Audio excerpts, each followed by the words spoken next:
So guys, let's start therefore with the session as more and more people I see are joining in.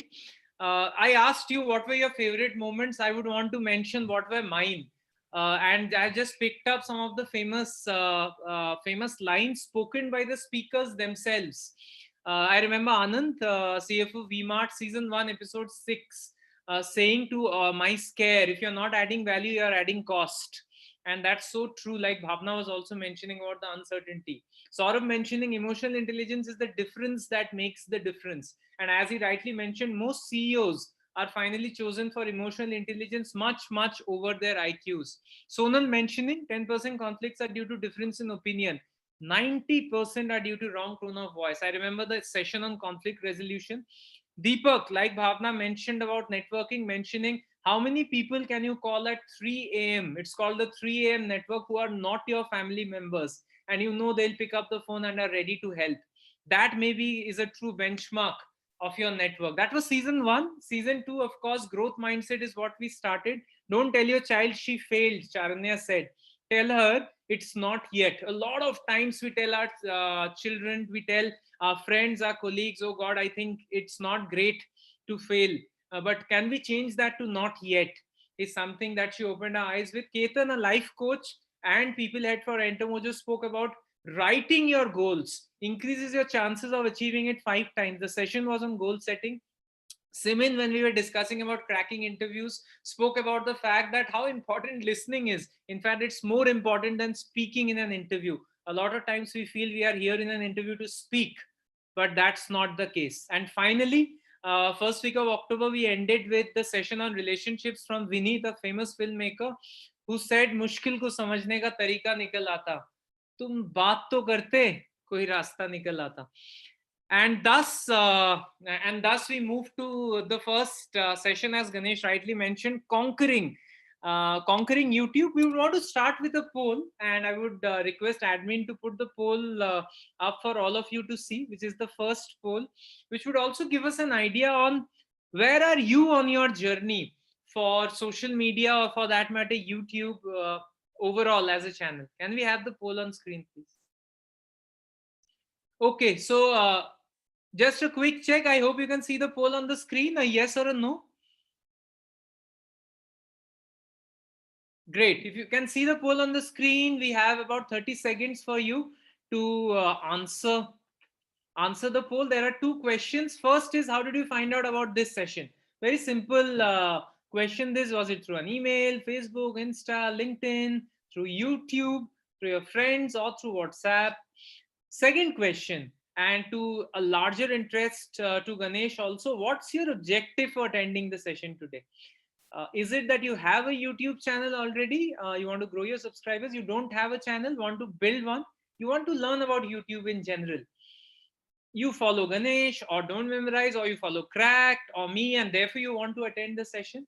And let's see. Okay, we have 83% votes in already, maybe 1 or 2 votes more before we close the poll. 85% votes in already. Great. Can we have the results on the screen, please? Okay, here goes the results. Therefore, we have the first question. Maximum people got to know about this session through WhatsApp. That's really interesting. Great insight for me also, or through friends and LinkedIn. Those are the other 2.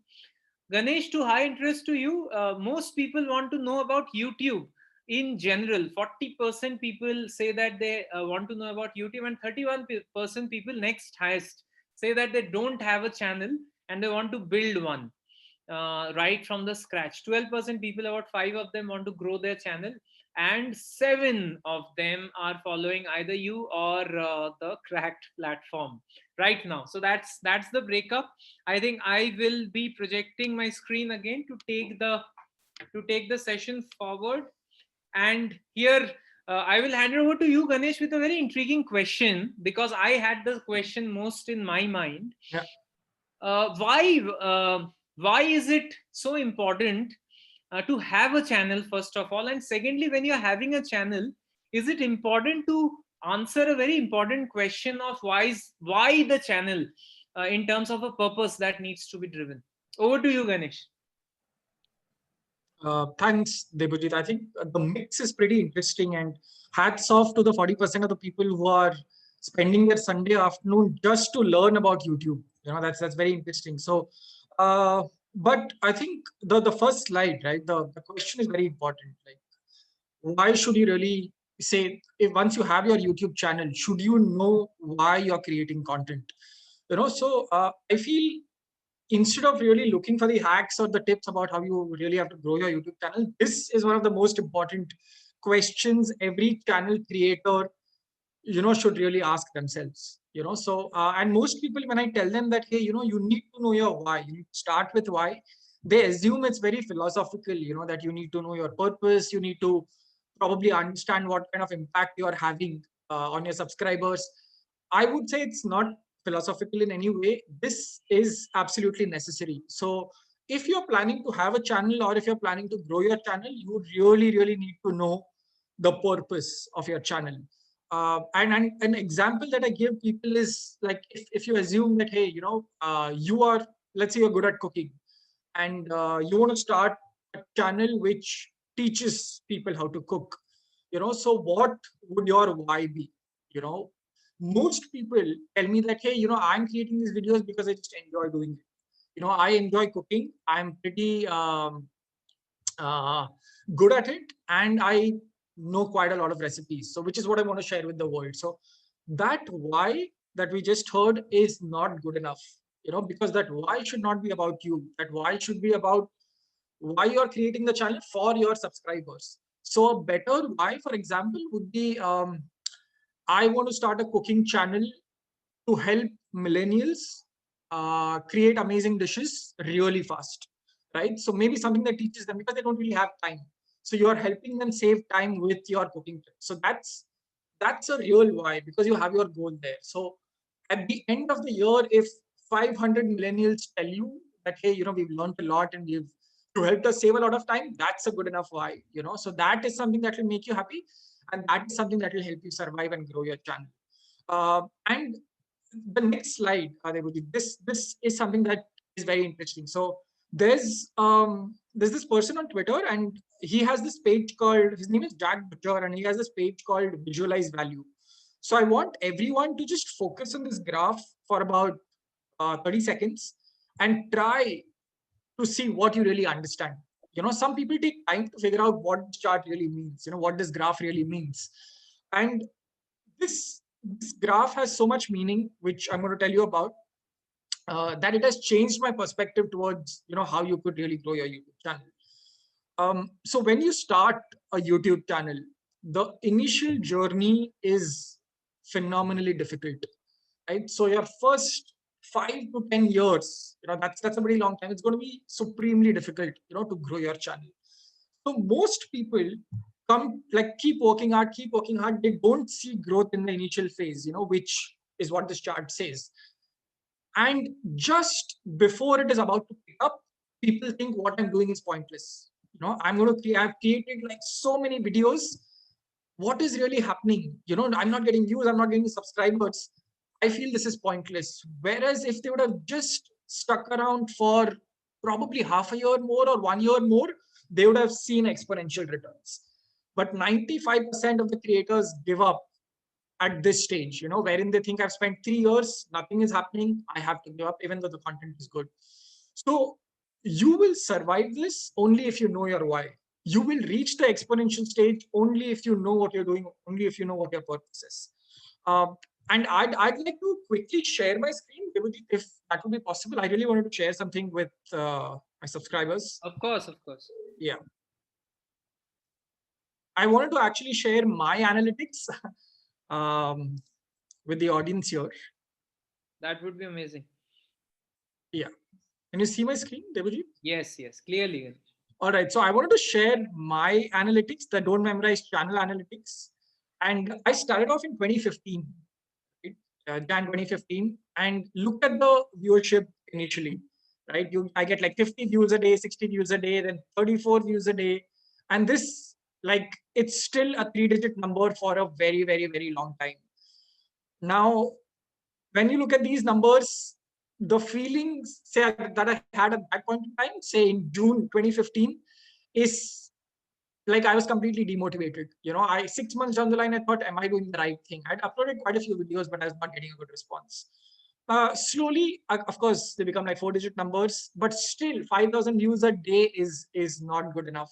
So 2 years down the line, if you're getting 5,000 views a day, it's very demotivating. But as of today, slowly now it becomes, of course, a 6-digit number where, say, I also get like over like 6-digit numbers, over 300,000 views a day. And that's when you feel good. You feel that, okay, what you're creating probably is adding value to people's lives. But the initial period is like very difficult. The only reason why I survived, why we really survived up to this point, is because my purpose was clear. I know I wanted to educate, say, many students. I know I enjoyed doing it also. So that is what helped me survive.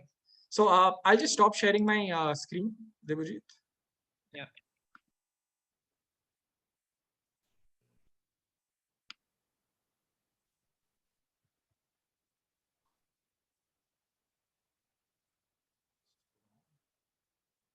Yeah, I hope my screen is visible now, right? Is your screen visible now? I've not stopped sharing it, I guess. Yeah, if you just stop, I think mine will be visible. Yeah. Okay. Yeah. I've stopped sharing mine. Yeah. Yes. So this is the graph that I was referring to. It's extremely crucial. So just one last example of, I'm not sure how many of you all know this guy. His name is Marcus Brownlee, who reviews gadgets on YouTube and does a whole bunch of tech stuff. So this is a 1 minute, this is actually a 4-minute video, I think, but stay up to the first minute. And I want you all to see this video, and then I'm going to tell you all something very interesting about this. Yes, he's MKBHD, as some people are saying. Yeah, I'll do. Just play it with sound. Sure.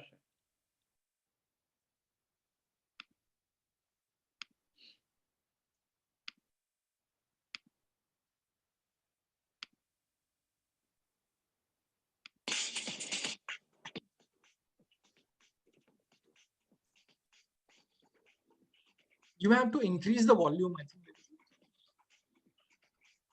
Video number 100. Woo. So yeah, welcome to video number 100. I have to say it's pretty good that I've got to upload 100 good videos for you guys over the past couple of months, basically. And so what I'm going to go into is that right now I'm going to check right now. Right now I have approximately 70-ish subscribers. I'm just looking at, wait, no. If I go to my page, youtube.com/Marcus Brownlee, just click on the link over there. I have 74 subscribers. So I was thinking I would do some sort of subscriber milestone giveaway, whether it's 200 or 150, whatever seems realistic. I will do a giveaway. All you have to do to be entered in my giveaway is just to be subscribed to my channel. That's it. So you might as well hit that button. It's not that hard. So go ahead and enter my giveaways. All my giveaways just by hitting that subscribe button. So that's number 1. And number 2, there's another tech update coming. Going to be uploading that in a few minutes. So I'm glad I get to do that for you guys. I think you can stop it. There's a lot of things I got to talk about. Yeah. So if the audio was clear for most of the guys, what he was saying is this was the 100th video that he uploaded onto his channel. And at that point in time, this was 2009. I think he started off in 2007. He had 74 subscribers. Video number 100, number of subscribers 74. How many people last that long? Like I've seen people uploading 20 videos and telling me that, hey, I have just 50 subscribers, I'm going to give up. And today this guy has close to 14 million subscribers. He's one of the most followed tech YouTubers. And he's had interviews with, I think, Barack Obama and many of, say, the famous people out there. And he's, of course, an overachiever now, but he knew his why. He knew he enjoyed doing it, and he knew that he wanted to help people with technology. So this is a classic example that I give most people, that people could have easily given up, but he did not really give up. And 74 subscribers, and he's doing, say, a giveaway for those 74 subscribers. It is just amazing. So the message that I want to give people who really want to start their YouTube channel or want to grow their YouTube channel is that do not give up. You should really know your why. So before we get to the technical hacks, which we will look at soon, please write it down somewhere. What do you really want to do? And think from the audience's point of view, not your point of view. Yeah, Debojit. Yeah, Ganesh, very interesting. And I have a question question here while we have the second poll coming up on the screen. How do you move from an internal focus to an external focus here? I mean, when I was thinking, for example, of starting my YouTube channel, it was more related to the fact that there are one or two passion areas I have and the channel should be about that, rather than a need that you want to solve, or a gap that you want to kind of close out for your target audience. What's that one thing that you can do to move that from an internal to an external focus? I think this is, a very, very, very common thing. I think most people first probably think about what is it that they're really passionate about. I'm passionate about education, I'm going to create videos on education. I'm passionate about football, I'm going to create videos about football, or cycling, or cooking. So I think that's natural and it's an important step. So I'm not saying completely ignore what's going on internally, or say completely ignore your point of view. But once you know what it is that you're really good at, that's when you take a step back and say that, hey, now I really need to know how I can really add value to my audience's lives. That is something that is extremely crucial. So it's important for you to know that what you're passionate about, what you're good at. But then you take a step back and ask yourself, how do I add value? And that's a very simple question. And that is when you combine both and you get your why. So, and then you just think about, it's very simple actually. Are you adding value to the viewer's life? It's very simple. Yeah. Thanks, Ganesh. And audience members, as always in crack sessions, we are covering it in the why, what, how format. And Ganesh beautifully put the why of starting a YouTube channel. Most important bit, you need to know what value you are adding, plus obviously what you're good at. You have the poll on the screen, of course, now. Yes. Which is the second poll. Why do you want to have a YouTube channel? Let's say some of you now think that you want to have a channel of your own who don't already have one. It can also make you rethink if you have a channel already, if it's making sense. Obviously, if you're good at it, because I ought to be present everywhere, because I want to solve a pressing need, because I want to gain popularity, or because I am good at creating videos. And let's see how many votes we get in, where we have 35% people who have voted out of the 50 odd people on the call, 50 plus. Second question is, according to you, where should you invest your majority time when you're making a video to be posted? This answer most certainly will get in the second half of the session today, but wanted to understand, what do you think? Is it duration? Is it the title? Is it the thumbnail? Is it content? Is it the first 10 seconds? Is it the hashtags? Is it anything else that you want to mention in the chat box? Okay, we have 70% people who have voted now, 75 as I speak. Quickly, audience, if you can finish your votes. We have 80% people who have voted, one or two votes more, and we can see the answer on the screen. Great. Yeah, we have around 90% now. Let's see the answers on the screen, please. Great. So if you can see the screen, why do you want to have a YouTube channel? If I'm reading it correctly, I'll rub my eyes again. It says, because I want to gain popularity and side income. 33% people, and 31 say that because I'm good at it and I want to teach others the same. Great. Answer to the second question, content, clear winner. No second actually. Content is so high up there. 67% people say that it's content, why we want to do it, while the title comes up as the far second. So on this note, Ganesh, thank you, audience. On this note, Ganesh, wanted to ask you, what is a great YouTube channel? I mean, if we have to answer the what does a YouTube channel kind of stand for, and what are the various things it helps you in your journey, before we eventually obviously get into the third section of how, what as per you are the purposes that it can serve? Okay. So I think, like everyone rightly said here, I think they're going to spend time on content, majority of the time on content to create YouTube videos. And that is what is going to work best. Like content, like people say, is king. Content, if you create great content, you're going to win. But it's not only about content. So there are going to be many more things that we'll be talking about ahead in the future slides. But like the audience rightly said, I think if I have to define one thing about great YouTube channels, I think it's content. You name any YouTube channel that has been doing well. So I think content is the primary thing, right?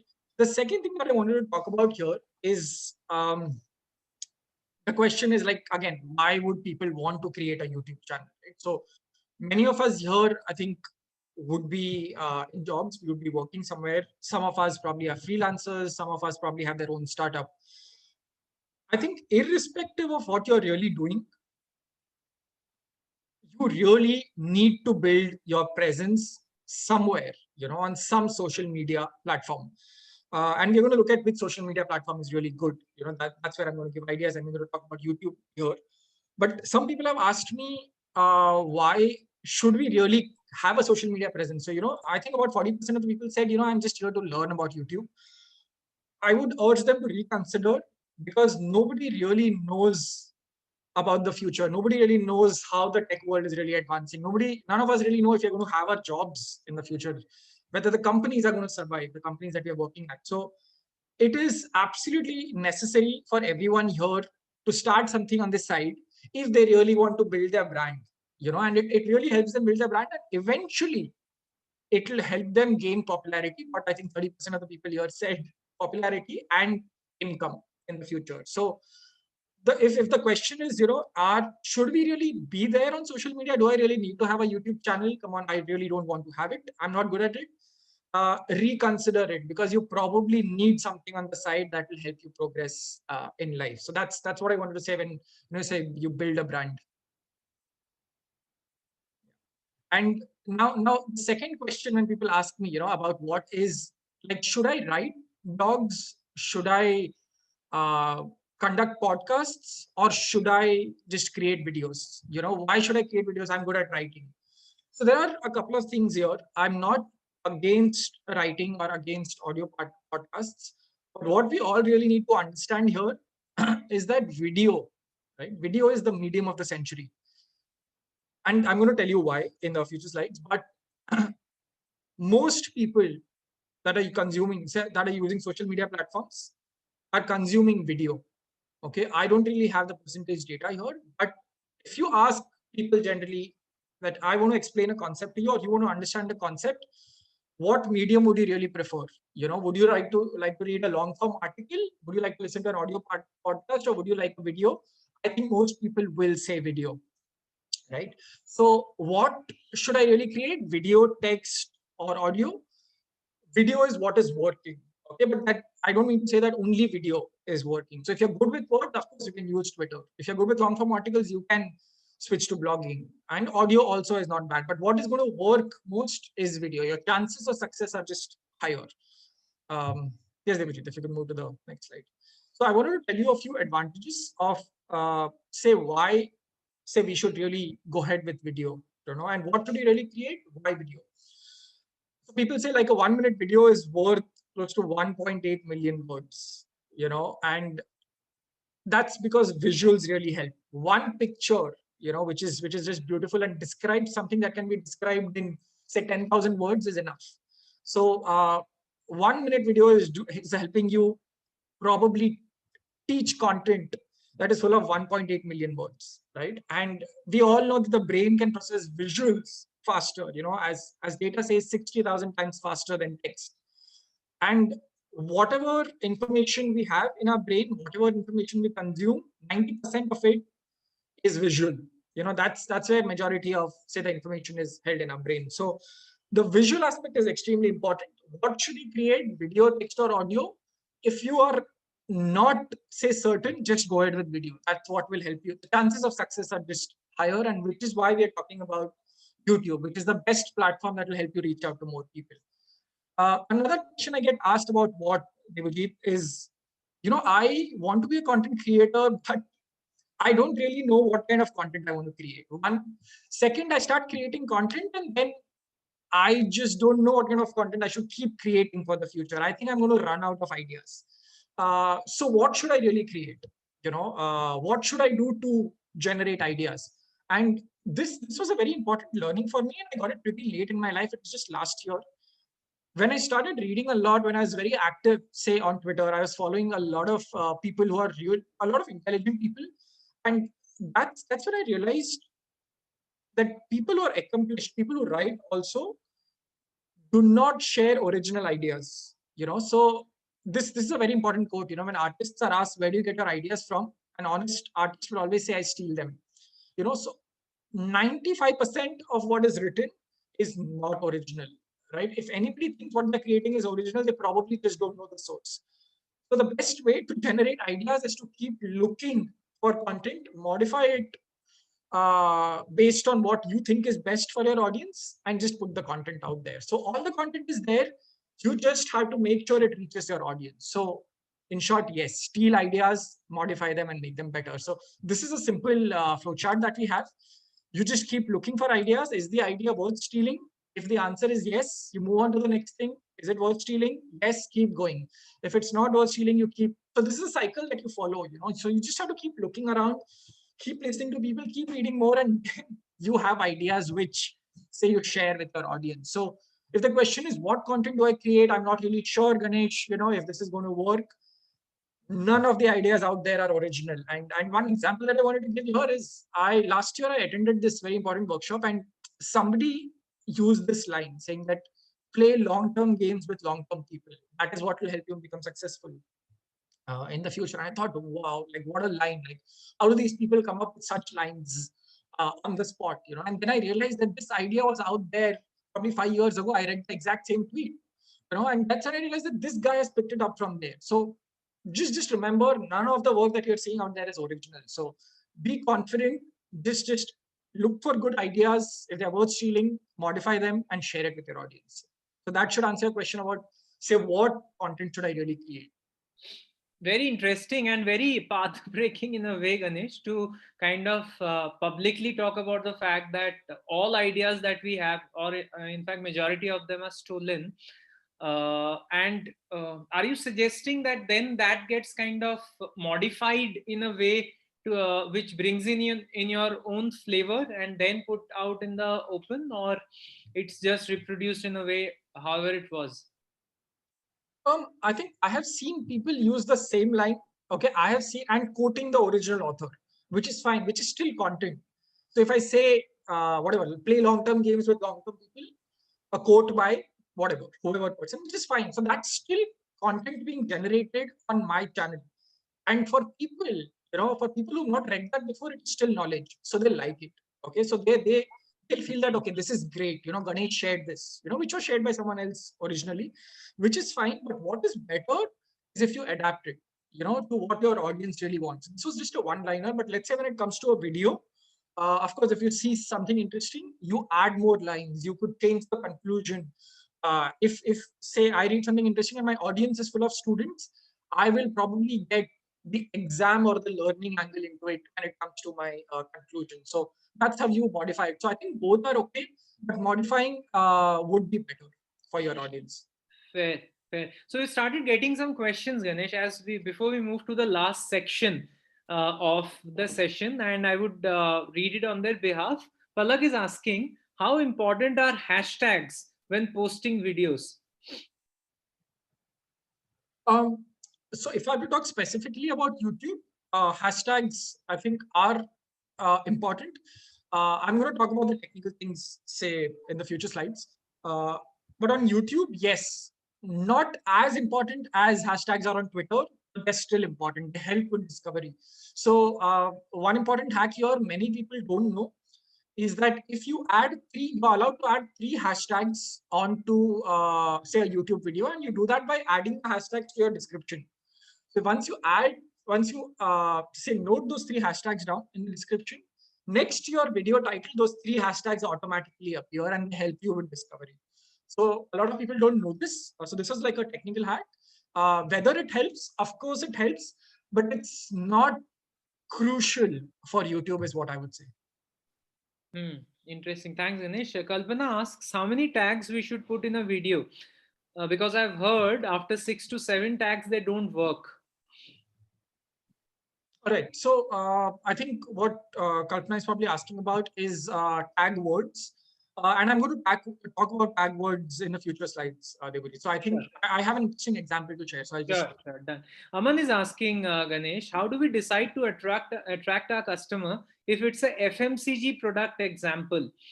Milk let's say, as it's a day-to-day usage product and is an important part of everyone's food chain. I'm also aware Aman has a business for dairy, and therefore it's more a pointed question that he wants to understand. How can a channel help, let's say, to promote something like an FMCG product, which is let's say milk? All right, so here I think I'm expected to think creatively on the spot, which is not going to happen. I don't really know how you could possibly promote milk, but I'm sure there are ideas, about how you could really promote milk. If I have to be honest, I really can't think of anything at the moment. But if I think of something, I think I'll write personally to Aman about how we could really promote that. Sure, right, Ganesh. Yeah. Mani is asking, any ideal time frame which connects the viewer to the best of his attention? I think he's asking the duration, if I understand that correctly. Any ideal duration or time frame which connects the viewer to the best of his attention? Duration of the video, to me? Yes, yes. I'm going to cover that in future slides. So I think all the technical questions, Debojit, we could probably cover that. Fair. I'll take one last one. Yeah. Siddhi is asking how to maintain the quality of video when starting your own channel. How do you maintain the quality? So quality is something that is very, very subjective. All I can tell you is that when you create a video today, you're going to think it's amazing and you're going to upload it. 1 year later, you're going to look at that video and think, oh my God, why on earth did I even think of creating something as ugly as this? And 5 years later, the video that you created 2 years earlier, you're going to think that, hey, I could have been better. So quality is something that it just keeps changing. So if you look at Marcus Brownlee's, the video that we shared just now, which was in 2009, versus the video that he has today, the amazing lighting, the amazing cameras, the amazing mic that he uses, it is something that just keeps changing. And I think if you're motivated enough, why your audience is really liking your content, don't worry about the quality because you are going to put in the efforts to improve it with time. Fair. So that brings us to the most important and the last section of the session today is how, we understand that it's important to have a purpose, you have to be good at it. And these are the different ways of the what that you answered in terms of creating content. But how does it actually happen in terms of making it this big? You've spoken about a few examples. Can you lay it down in maybe more simpler way, Ganesh, for the audience, where they understand that, okay, if I'm passionate enough and I have these 5-6 tools in the how part, I can think of making a very, very famous channel? Okay, so there are just 2 points to this question, like how do you really do it? First, I always urge people to understand the practical aspects as well, because the technical aspects, the technical acts always come last. And that's the mistake that people make, where they look for technical hacks immediately. Like, how do I have 100,000 subscribers on YouTube? Tips. That is just not going to work. So I wanted to point out the 4 important aspects, the practical aspects, of say how you could have a successful YouTube channel. So the first point is like something that I described earlier, and that is the most crucial thing. You need to understand your purpose, right, of why you really want to have your channel. Second is say about how determined you are. So if you look at MKBHD's video, Marcus Brownlee's video, he was so determined that he uploaded 100 videos and he did not give up. And today he has 14 million subscribers. So if you're not determined, don't get into this. It's just going to be a very difficult journey for you. And consistency. So I think being determined and being consistent are 2 different things. Consistency is like determined could be like, hey, I'm determined to create content and I'll keep creating content. But I may upload 1 video a month, maybe 1 video in 2 months, whatever, right?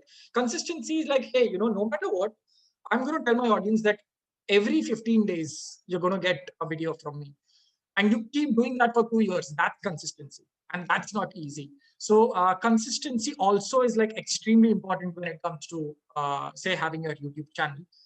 And of course, content. None of this would work if you do not have good quality content.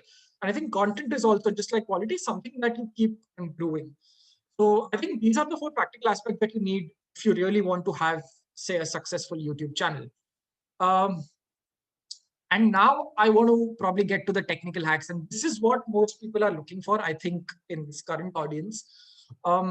So people asking, what is the most important thing? Somebody I think asked about duration. What is the most important thing? in the YouTube algorithm currently, as of today. So the first thing people need to understand about the YouTube algorithm, that it is not a constant algorithm. It keeps changing. But one of the most important things YouTube looks at as of today is watch time. Okay, and let me explain now. Everybody talks about watch time, but I want to explain in very simple terms about what watch time really means. Let's assume there are two videos. Okay, there's video one, video two. The length of video one, say it's 2 minutes long, and length of video two is say 10 minutes long. Assume that on an average, people watch 50% of your content, because many people just drop off midway. So the average watch time for the first video is 1 minute. Average watch time for the second video is say 4 minutes, assuming 40% is the audience retention, right?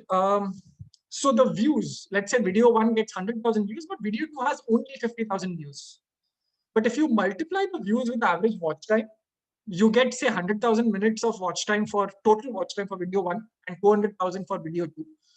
Even though the average watch time in percentage terms for video two is lesser, like 40%, even though the views are lesser, video two is going to perform better based on the YouTube algorithm.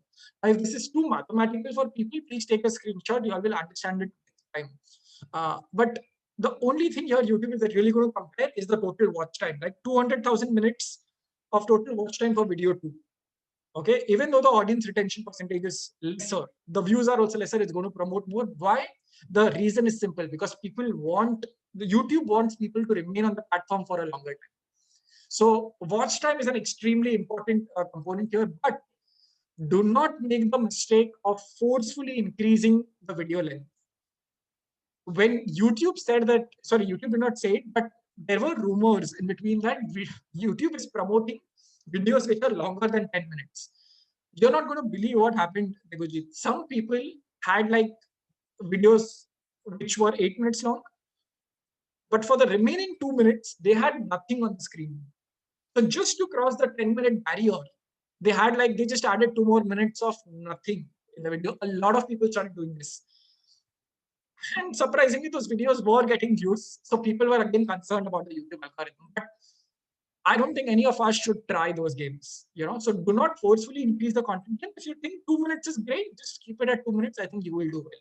But watch time is an extremely important factor when it comes to the YouTube algorithm. Ganesh, sorry, if I can ask one question. Yeah. This naturally kind of shows that it's better to have a 10-minute video than a 2-minute video, given that there's a higher probability. Of course, the 40% retention cannot be taken for granted for a 10-minute video, and you'll have to have very interesting videos so that people are retained for 4 minutes.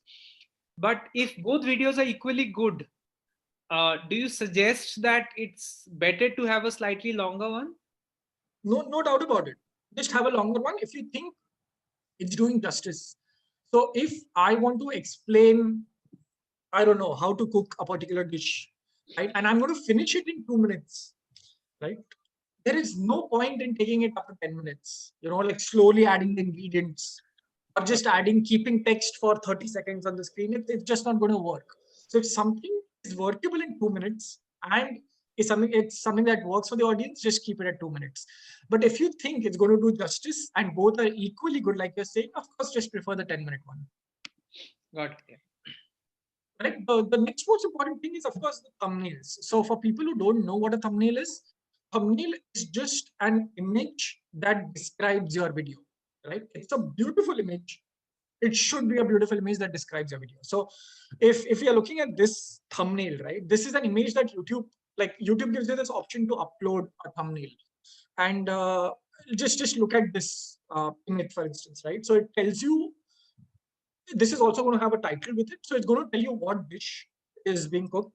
It's telling you that it's for lunch. It's telling you that it's vegan. And it's telling you that it's going to get it done in 3 minutes, right? The dish is going to be prepared in 3 minutes. And that's it. There's nothing more you need. There are just probably 3 or 4 words. You have 4 words here. A beautiful image on the left. And it directly tells me what the video is going to be all about. And the reason why thumbnails are more important than titles is, again, I come back to the same point, like visuals are extremely important.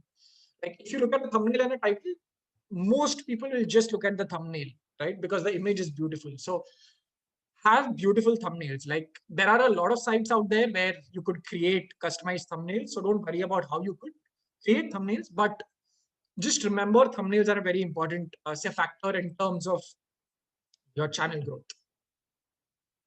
Yeah, now this is a very, very important slide, right? And I want everyone to really focus here. So there is this concept called metadata, right? So metadata is something that you use to describe your video. In the case of YouTube, something that you use to describe the video to tell the web what your video is all about, right? So for example, somebody asked me about tag words, right? So tag words are telling the web, right, what this video is all about. Now, metadata is again an important factor. So examples of metadata is your description of your video, the title, say, of your video, the tag words that you add, the hashtags that you add, all these together form the metadata. Now, what used to happen? Like, so there's a problem with us human beings, right? Like wherever we think there's a chance to game the system legally, or say not illegally, I think we'll do it, right? So a lot of people started adding incorrect tag words to their video. So for example, if the video is about, I'm giving a random example, if the video is about calculus, people used to have Deepika Padukone as one of the tag words, right? The reason why they used to do that is because people search for Deepika Padukone more than calculus videos. So, and then they used to assume that once they search for Deepika Padukone, they'll see a calculus video, they'll click on it, and once they click, they'll watch. It sounds very stupid, but a lot of people used to do this. So that used to confuse, say, the system. And that is something that YouTube really wanted to avoid. So they're working on this beautiful video intelligence API. They've been working on it for a while. So your tag words, the person who asked me about tag words here, the tag words probably are going to be irrelevant in the coming years. So if your video is something that is shot in a zoom, you see a tiger here, right? The video intelligence API is going to tell YouTube what your video is all about. So if you see on the right, it already is telling YouTube that there is an animal in the video. It talks about wildlife, 90% chance that there's a tiger in the video. And it is, say, probably there's a 64% chance that it's a Bengal tiger, right? So the system is just getting intelligent, it's getting very intelligent day after day. So your tag words are probably going to be irrelevant in, say, the coming years. So YouTube is going to handle that for you. But I think your title is still going to help, what you're really, say, talking about. So this is something interesting that I want people to know. YouTube is going to look at not only the visuals, but also detect the audio. So the audio intelligence API, I think, is going to pick up words. So if I have a calculus video, I'm going to talk about integration and derivatives. The word Deepika Padukone is not going to be there as a part of the audio. So YouTube already knows that.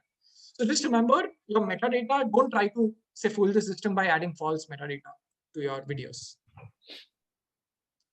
And another thing that is important is like engagement, like how many likes, shares, comments you really get on your videos. There's something important here, especially when it comes to likes and dislikes.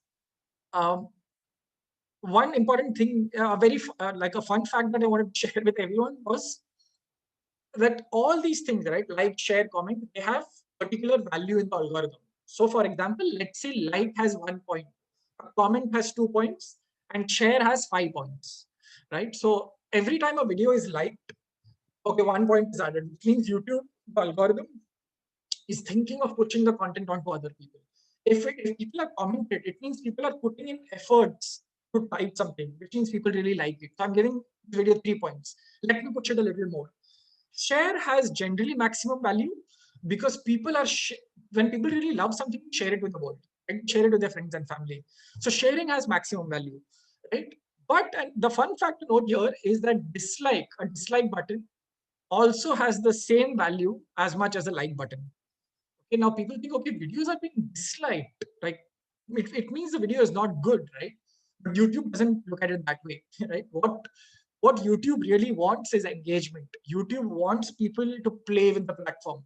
So dislike does not mean the video is not great. A dislike simply means, according to YouTube, that particular viewer did not like the video, right? But the videos could still be great. If there is something wrong with the video, if there is something incorrect, like false information or some kind of content that should not be uploaded on channels, which can be viewed by the public, then people are supposed to report that video, not dislike that video. So here, the important thing that people should know is have interesting content. It's okay if people dislike it also, but have opinions. Don't, if you're trying to be very neutral, you're not going to get a like, you're not even going to get a dislike. So it's not great, so yeah, that's how the engagement is really going to help people grow their YouTube channel.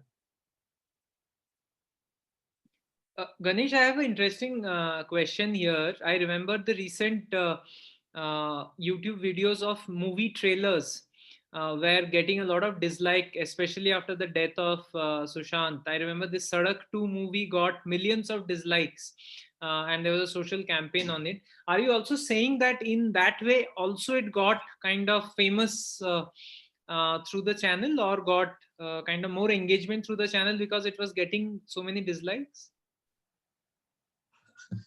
I remember the Sadak trailer, of course, and it, I think, became the second most disliked video in the world. Yes. I would say yes. And it was proven because it remained on the trending page for a very long time, right? And I think as long as people watch the trailer, people are fine. But the reason that there were a lot of emotions involved in the video, which is why people probably didn't watch Sadak. But let's say the content was cringe-worthy, right? And it got many dislikes. It's okay. I think the creators are going to be fine with it. And YouTube is still going to push that video. And that's exactly what happened with Sadak. It remained on the trending page, if people remember, for, I think, 3 days. So YouTube is not going to, YouTube will promote those videos. YouTube doesn't really know the background, right? It doesn't know about, the system doesn't know about Sushant Singh Rajput or what emotions people are really feeling. So yes, that's why it did well. The trailer did well. Of course. Also want to add, most YouTube videos end with please like, comment, subscribe, and it's kind of become a ringtone to most YouTube videos.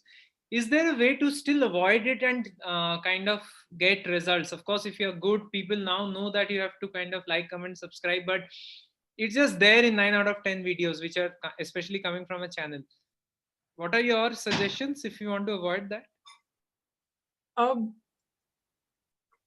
So there are different views people have about, say, creators asking people to like, share, comment in the video.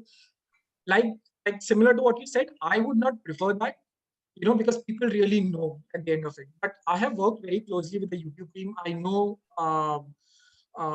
they have told me a few things about the audience in general. So the problem that we generally have is we are close to, say, people like us. So what a like means. Most people, say, around us know what sharing means. According to YouTube, there are so many people out there who still don't understand all this. So if you don't really ask them to like, share, or comment, they will just not know that you're supposed to do this. So this is mainly for, say, the initial users. So I think 5 years down the line, when there are probably 4 billion people on the internet, we may probably not need this. But right now, there are still a lot of people out there who do not know what liking a video means or subscribing to a channel really means. So it's okay to probably say it, but I think instead of avoiding it, you could do it in a better way. Instead of just saying, okay, like, share, comment, subscribe, what you could probably say is, if this video has added value to you, please hit the like button. It doesn't really cost you anything, right? If you think you want more content from this channel, subscribe to the channel, because next time when we upload a video, you're going to get a notification. So it's going to help you. So those are beautiful ways in which, say, you can ask people to like, share, comment, and subscribe to your channel, instead of just using a one-liner saying that, hey, just like, share, subscribe. People will not do that then. Fair. Right? And now I think I come to the final point, and this is something that, again, people really need to remember. Like, have this as one of your most important takeaways in the technical hack section. I have tried this personally. Right? Do not try to game the system. Right? Just don't even think about it, because I have wasted some time doing this. I know a lot of people who have wasted time doing this. Like, people will come and tell you that if you pay me 100 rupees, like some company might approach you, if you pay me 100 rupees, we'll give you 100,000 views. Right? It's just probably close to $1 or $2.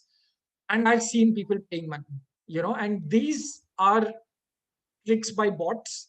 And ultimately, YouTube is going to remove those views, because the system again knows if the view is coming from a bot or not, or a real human. So that was one example. I've seen people doing a lot of things. I've seen people creating 10 fake IDs, Gmail IDs, and watch videos, from those IDs from different machines. But I think Google knows a lot about you anyways. So if you're going to create 10 different IDs from, say, an IP which is, say, close by, I think Google knows that you're trying to game the system. So remember, you're not going to be smarter than the system, because there are extremely intelligent engineers out there, who are trying to make the system very intelligent. So any thought that you're getting right now, or any thought that you're going to get in the future about what you could do to game the system, just stop right there. Just think of this presentation and remember that Ganesh told you that, hey, just don't even try. So just play the honest game, play the long-term game, and I think as long as your content is good, you will win. Thank you, Ganesh. We have a barrage of questions that have come in the last 15 minutes. I'll try and pick up a few. We have about 5 minutes with us. Priyanshu asks, how much should be the video frequency per week if you are uploading videos on your channel? I don't think there's a specific answer to that. The reason why I'm telling you that, because if you look at, say, a lot of creators on YouTube, you will not find a common frequency, right? So there are some creators who upload probably one video a month. I don't know. I don't follow Kariminati's channel, but I think he uploads like one video a month, probably, or one video in 2 months sometimes. But he still gets like probably 10 million views every time he uploads a video. MKBHD, I think, I'm not sure, maybe 1 or 2 videos a week. So that's a lot, right? But I know people who have uploaded like one video a month and are still doing phenomenally well. I know people who upload 6 videos a day, right? And they are also doing well. So there is no specific answer to that. But one thing that you should do is be consistent. So if you're uploading, say, 2 videos a week, keep it at 2 videos a week for a long time, right? Don't keep it 2 videos a week and suddenly 1 video a month. So the algorithm thinks you are not consistent. So if you keep uploading 2 videos a week, it knows that this is what you're doing. And if you change it to 3 videos a week, it knows you're getting more consistent. So increasing the frequency is better. Do not start off with, say, 5 videos a week and then come down to 1 video a month. It's generally not good for your audience also. Got it. Abhineet asks, Ganesh, if in video 1, which you showed in the example on the slide, view is more, so there are chances to get more reach and more subscribers. So will that help initially? Yes, of course it would help initially. Like, more the number of views, probability of you getting more subscribers is higher. But the question here is what YouTube is really thinking. And all that matters, let's say, for a video's growth, is what YouTube is thinking. So if YouTube is thinking that, say, that 50,000 views video is better for the audience, the long-term effects are going to be better for video 2 and not video 1. But initially, yes, of course, there'll be more subscribers for, say, the channel of video 1. Got it. Sahib asked, is there a clear winner out of like, share, comment, subscribe, or even save? Which is the most important? Again, like, YouTube does not make any of this public. But if I have to take a guess, I think it would be share. Share has max value, because sharing, it's about what is good for YouTube also, right? So when I share it with 100 people, 100 people are coming onto the YouTube platform. Whereas if I like a video, the algorithm just knows what is it that YouTube would prefer. I think there's a clear winner there. So I think it's share. Very, very interesting. Tavish asks, does clickbaiting actually help in increasing viewership? Like, I think you'll have to go back to the last slide. Do not try such things. Do not try to game the system. No, clickbaiting will get you initial viewership probably, but I think people are smart. The system is smart. And remember, like, if you're talking about clickbaits, right? Let's say I upload like a beautiful thumbnail, which is going to make people click on the video. YouTube, firstly, you have to understand what YouTube really counts as a view, right? Clicking on a video is not counted as a view. What is counted as a view is, I think, if the video is being watched for more than 5 seconds. I'm not exactly sure of this data, but I think if it's more than 5 or 10 seconds, YouTube counts it as a view, right? So if I show a tiger in the thumbnail and I start teaching calculus, from the first second, right? People are just going to leave the video, right? And it is not going to be counted as a view. And now YouTube knows that the audience retention is extremely poor. The audience retention is like 1%, which means this guy is trying to fool the audience. And that's it. That video will not even survive, right? Not even survive. It will never get views no matter what you do. So the answer is again, no. Like, don't even try. It may not even give you views, if that's your question. Yeah. Thanks, Ganesh. Last one or two questions. Bharat is asking, what's the super chat on YouTube Live? So super chat is a pretty recent feature. I think it started like 1 or 2 years ago. So when you stream live on YouTube, there is a chat section on the right? So people can chat when you're talking, just like people are chatting on Zoom here. Right? People add comments, people ask questions. So similarly, there's a chat section. The only thing is, using super chat, people can also contribute to your channel, right? Monetarily. So there are options where I can say pay $10 to the channel creator. I can pay $20, $30. So it's a way in which you can help the channel, monetize. So that's what YouTube has done. So that's the idea of super chat, where people could really contribute money to the channel creator while they're watching the live stream. Last question coming from Shubham. Why are Indian YouTubers being paid less than foreign YouTubers? It's a fair question. So I'll have to get a bit technical here. So there is this concept of CPM, like cost per 1,000 views. So what happens is, there are three or four parties involved, right? One is, say, YouTube as a company. Second is the advertisers, and third is the audience, right? So YouTube as the company is, say, in the middle, right? So I'm not going to get the advertisers directly. So advertisers pay YouTube, right? And they tell them that show ads before videos or after videos based on what you think is best. I want to reach out to the advertiser says, I want to reach out to certain demographics, right? Like 18 to 24-year-olds from a particular region. So show ads wherever the creators are creating videos. So let's talk about Don't Memorize. So if ads are being played on the Don't Memorize channel, 60% of my viewership comes from India, right? So advertisers who want to advertise in India will tell YouTube that, hey, this is where I want to promote the videos, and the ads are being shown before the video. Now, the amount of money that YouTube gets, right, from the advertiser depends on the buying capacity of the viewer. So if the viewer is in India who is not ready to shop online, who is not really ready to spend online, YouTube is not going to benefit, the advertiser is not going to benefit. So if the advertiser is going to show some expensive shoes that people are going to buy online, it's not going to work in India. Very few people in India are going to buy those expensive shoes. But if they show it in Japan, or if they show it in the US, the buying capacity is higher. So because the buying capacity is higher, the advertiser pays YouTube more money, which in turn leads you to get more money, leads to the creator getting more money. So it's all about the buying capacity of the viewer. In India, it's just beginning, right? It's just the start of, say, the online shopping era. So 5 years down the line, I think Indian creators will also start getting paid more because the buying capacity increases. So that's the idea of why I wouldn't say Indian YouTubers, I would say channels with Indian viewership will get paid lesser through YouTube ad revenue.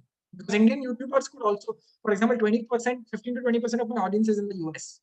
So even though I'm an Indian YouTuber, there is, say, viewership in the US. So it was a good question. Thank you, Ganesh. We have a last poll coming up on your screen, which is a very simple one, and I'll explain the reason of why I'm asking this question. Can I have the poll on the screen? Okay, very easy question. You just have to choose one option out of the two personalities that are on your screen, and I'll tell you why I'm asking this to you. I hope all of you know these two personalities, and I don't have to get into too much detail about both of them. I think Debojit, looking at the current trends, like there should have been no other option apart from Elon Musk. So let's see what the a lot of these people shop a lot, and therefore I think Jeff might get a few. Oh, really? No, I think people want entertainment. I think that's what they want more. Shopping is okay. So I think Elon Musk entertains us a So lot. we have what, 66% votes in. Quickly, guys, and we can have, we'll show you who won. And let's see that we have 68%, 75%. Just have to click one. I have voted myself. Awaiting the answers from others. Just a few more votes. Shubham mentions Amazon versus Tesla. Obviously, Elon Musk. Priyanshu says. Great. We have about 90% votes. Let's see who won. And therefore, also the reason, yes. As you can see, 78% people, Ganesh, you're right, went ahead with Elon Musk. And the reason, guys, is our next session is about a skill battle between both of them. We are inviting participants to talk for a minute on what made one of these personalities successful. You can pick one and tell us that this is what I think in 1 minute this particular skill made them successful, and this is how they use the skill to become successful. We have already got a lot of registrations for this particular session in terms of wanting to participate. It's an unmute session, so the audience can speak. Only the top 10 shortlisted participants will be allowed to speak, which will shortlist during this week. So keep sending your entries on the cracked platform, and the winner is supposed to get a Tesla or Amazon branded gift hamper and a chance to co-host one of the crack sessions of future. So that is what it is there for the winner and two amazing personalities. Thank you, Ganesh. I think a fantastic learning opportunity for me also. Crack currently has what I think 300 subscribers on the YouTube page. And I think with a lot of good learnings, we intend to make that also a lot bigger than what we have currently. And a lot of good learnings for the audience also. The great proof of that are the great questions we got on the chat box. Very participative audience also. Our pleasure to host you, Ganesh, on the show. Thank you very much. Thanks, Debojit, for having me. And thank you to the audience as well. Thanks to the audience. See you again next Saturday. Just remember the next Saturday, the timing is 7 to 8 p.m. given that it's an unmute session and we are having it on Saturday evening. Thank you everyone again. See you next Saturday.